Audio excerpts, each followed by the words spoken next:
Bago ang lahat ay magbunyi muna ang mga Pinoy, nilaya na umarangkada na ulit sa Idol Kaloy. Congratulations Carlos Yulo dahil sa 2 gintong medalya na maiuwi mo sa Pilipinas mula sa Paris Olympics 2024. Mabuhay Pilipinas! Ang 140-pound champion na si Teofimo Lopez, sinabihang gurang na itong si Terence Crawford pagkatapos na naging 4 Division World Champion pagkatapos ng controversial win kontra yan kay Israel Madrimov.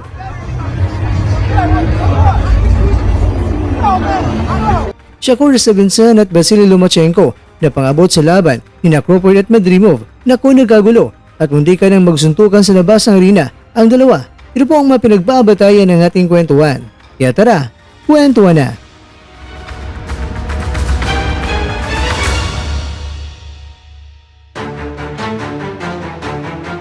Ang 140-pound champion na si Teofimo Lopez ay hindi umanga sa pinamalas na laban ni Terence Crawford sa kontrobersyal na panalo niya kung tatawagin kontra yan sa WBA Light Middleweight Champion na si Israel Madrimov noong Sabado ng gabi, Linggo ng umaga Manila Time, August 4 sa taong kasalukuyan.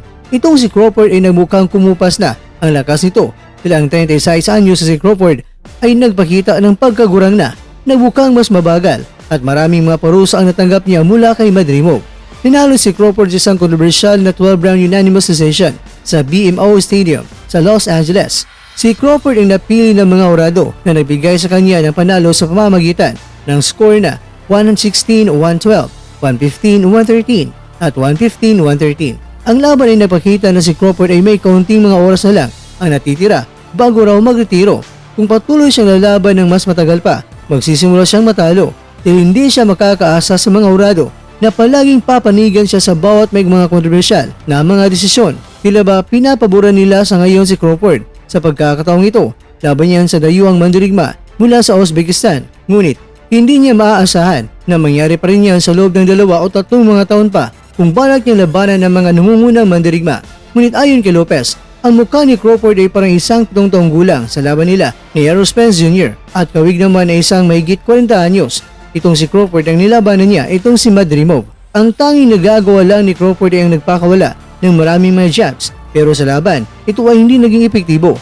Sa post-fight interview, inamon kagad ni Crawford itong si Canelo Alvarez at sinabi niya na if the man is right, we gotta fight. Magre-relax ako at mag-enjoy muna sa panalo ko ngayon.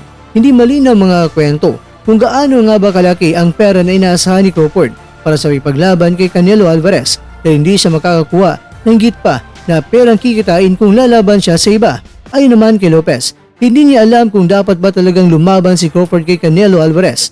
Nasabi ito ni Lopez sa media matapos sa panood ng performance si Crawford laban niyan kay Madrimov.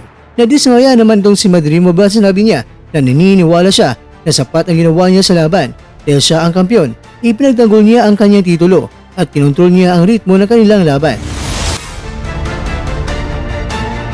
Samantala, sina Stevenson at Lomachenko ay kinakailangang paghiwalayin ng seguridad kagabi sa Terence Crawford vs Israel Madrimov event sa BMO Stadium sa Los Angeles. Lumitaw na nagsimula ang alitan pagkatapos na nakita ng WBC lightweight champion na si Shakur Stevenson itong si Lomachenko sa crowd at sinimulan niyang pilitin para makipaglaban.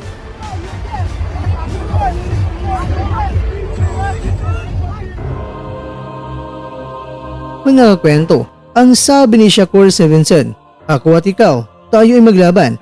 Bakit ayaw mo akong palagan?" Sagot naman ni Vasily Lomachenko, "Maaari tayong pumunta ngayon sa labas. Mag-upakan tayo sa labas, yan ang ating gagawin. Kaya tara, pumunta na tayo sa labas ngayon din." Kabuti na lang dahil may mga gwardya na nagpagitna at ang alitan ay biglang humupa.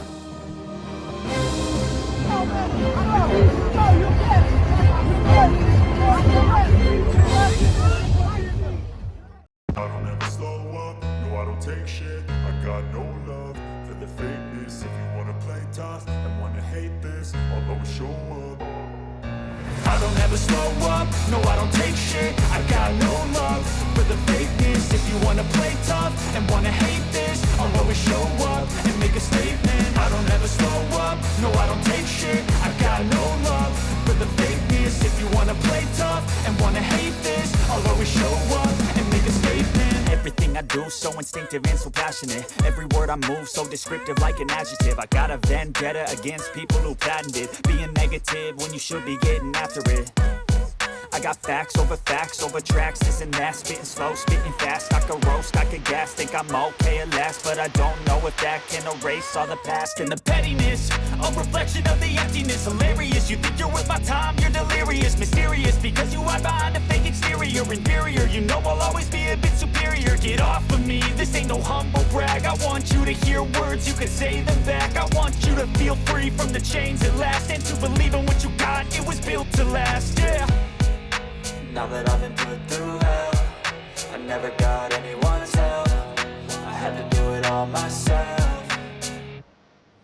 I don't ever slow up, no I don't take shit. I got no love for the fakeness. If you wanna play tough and wanna hate this, I'll always show up and make a statement. I don't ever slow up, no I don't take shit. I got no love for the fakeness. If you wanna play tough and wanna hate this, I'll always show up and make a statement. Gonna learn the consequence of being incompetent. Mental health is confidence, dreams and some honestness. I'm not here to save the day, that's for you to take away. I could play a million mind games, but instead I say something not illogical, something that is topical. Rub it on and watch it go, make yourself unstoppable. Dreams are irresponsible, but they're always possible. If you just believe, you could be so remarkable. Thoughts in my head, a collage and they spread. I'll be great one day, going off of my meds. No, I'm not giving up, no, I'm not giving in. I will make it to the top, taking off in the wind. I gotta make it, I'm saving every day to taste it. I'm patient, but my mind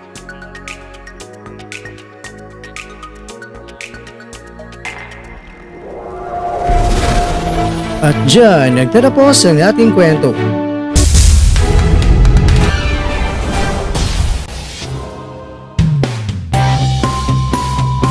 Maraming salamat mga kakwento sa inyong panunood. Pero baka naman mga kwento ay nagustuhan niyo po ang kwento natin ngayon. Baka pwede niyo po akong mabigyan dyan ng like, subscribe at pa-click na rin sa bell button. Pero bago tayo matapos mga kwento ay syempre, shoutout po muna tayo dyan sa ating mga kakwento. Kay kakwentong Marites, kay kakwentong William Lines TV, kay kakwentong New Thing, at ikaw kwentong nanonood ngayon, shoutout sa iyo dyan.